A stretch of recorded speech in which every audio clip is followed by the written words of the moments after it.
Hi అండి. Welcome to star book audio. ఈ కథ మీకు నచ్చినట్లయితే లైక్ చేయండి, షేర్ చేయండి, సబ్స్క్రైబ్ చేయండి. వాడిని నేను ఒప్పిస్తాను. అమ్మా! ఏంటి నువ్వా? అవును. అదంతా నేను చూసుకుంటాను. నీ పని అంతా అయితే ముందు నువ్వు మధు దగ్గరికి వెళ్ళు అమ్మా. సరే విజయ అని ఫోన్ కట్ చేసింది. ఇంటికి వెళ్ళాలనే ఉంది భువనకి. కానీ అస్తమానం వెళ్తే ప్రభాకర్ మధుని చివాట్లు పెడతాడు అని ఆలోచిస్తుంది. ఆమె ఆలోచనలో ఉండగానే స్కూటీ పార్క్ చేసి లోపలికి వచ్చింది మధు. నానమ్మ మధు అంటూ సంతోషంతో కళ్ళు పెద్దవి చేసింది. మధు ఏం మాట్లాడలేదు. సైలెంట్గా భువన గారి ఒడిలో తలపెట్టుకుంది. ఏంట్రా గొడవేమన్నా చేశారా?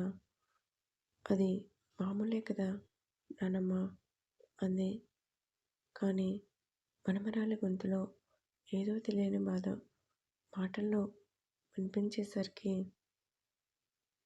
మధు అసలేం జరిగిందిరా? ఆ ఇంట్లో మధు అనే మనిషి ఈ రోజుతో చచ్చిపోయింది నానమ్మ.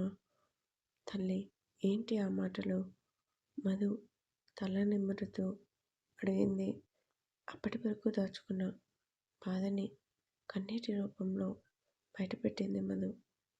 నానమ్మ నాకు అసలు జీవితం మీద ఆశ అనేది లేదు. చెప్పాలంటే నాన్న మాటలు విన్నాక నాకు ఎక్కడికైనా దూరంగా వెళ్ళి బ్రతకాలని ఉంది. కనీసం ఒంటరిగా అయినా నాకు మనశ్శాంతి అనేది దొరుకుతుంది కదా. ఊరుకో మధు. ఏంటి ఆ మాటలు?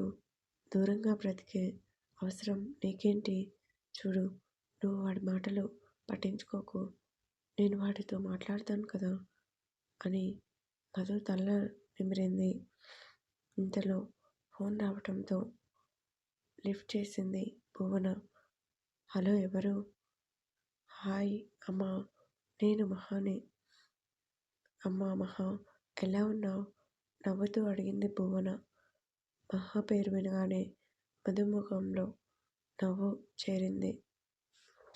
నానమ్మ మహా అంటే తనేనా?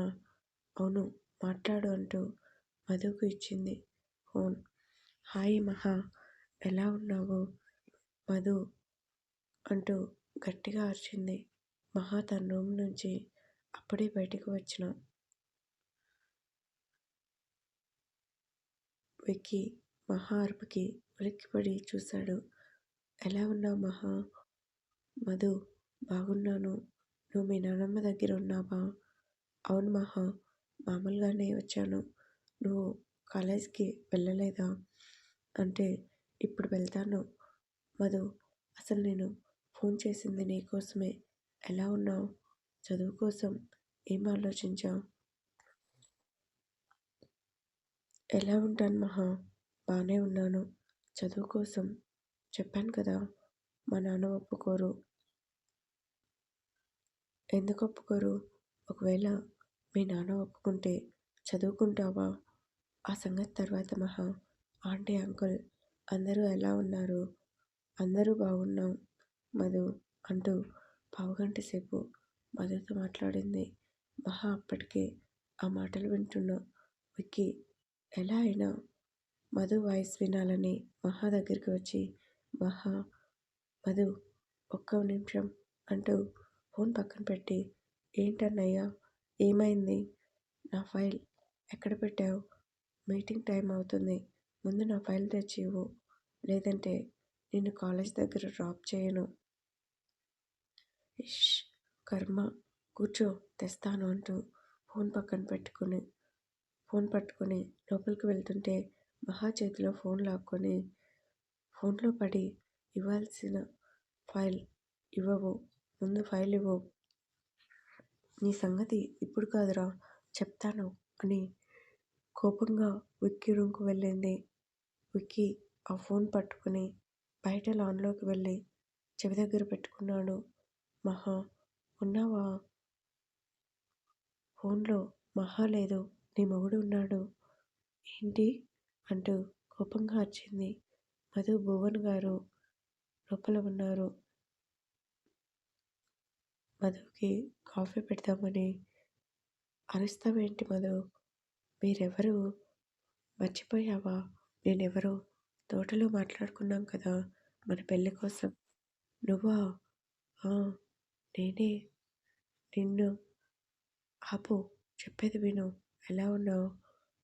నేను ఎలా ఉంటే నీకెందుకు? నాకు కాకపోతే ఇంకెవరికి కావాలే?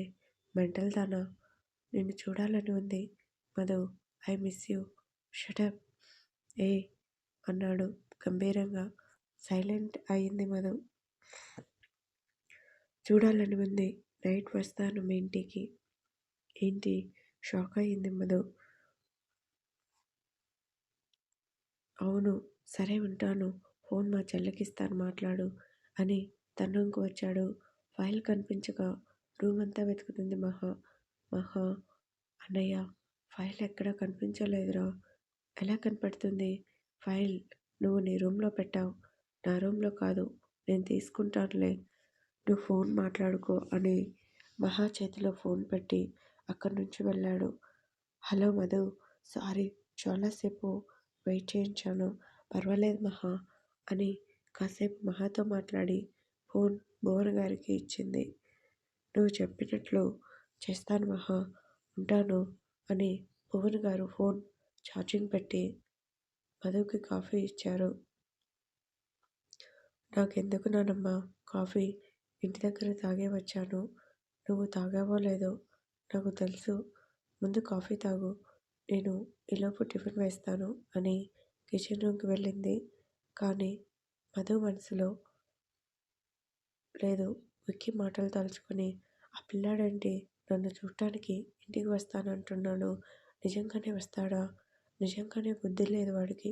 రాని ఇంటికి వస్తే శరత్ మామయ్యతో చెప్తాను అనుకుని కాఫీ తాగింది. కార్ పార్క్ చేసి లోపలికి వచ్చింది. విజయ హాల్‌లో కూర్చొని ఉంది. శ్రీవల్లి విజయ్ రావటం చూసి ఆశ్చర్యపోయింది. శ్రీవల్లి, మా తమ్ముడు ఉన్నాడా? ఆ! అమ్మా కూర్చోండి అని జ్యూస్ తెచ్చిచ్చింది. నాకు ఇప్పుడు ఇవి ఏమీ వద్దు. వస్తా, మా తమ్ముడిని పిలువు. వాడితో మాట్లాడాలి. సరే అమ్మా అని ప్రభాకర్ రూమ్‌కి వచ్చింది. ఏంటి శ్రీవల్లి, మామయ్య, విజయ అమ్మగారు వచ్చారు. ఏంటి అక్క వచ్చిందా? అవును మామయ్య. సరే పద వస్తున్నాను అని పొలం కాగితాలు లాకర్‌లో పెట్టి బయటకు వచ్చాడు ప్రభాకర్. ఏంటక్కా ఇలా వచ్చావు? నీతో మాట్లాడాలిరా. మధు పెళ్లి కోసమా? చెప్పాను కదా నా నిర్ణయం. నేనొచ్చింది మధు పెళ్లి కోసం కాదురా. మరి దేనికక్కా?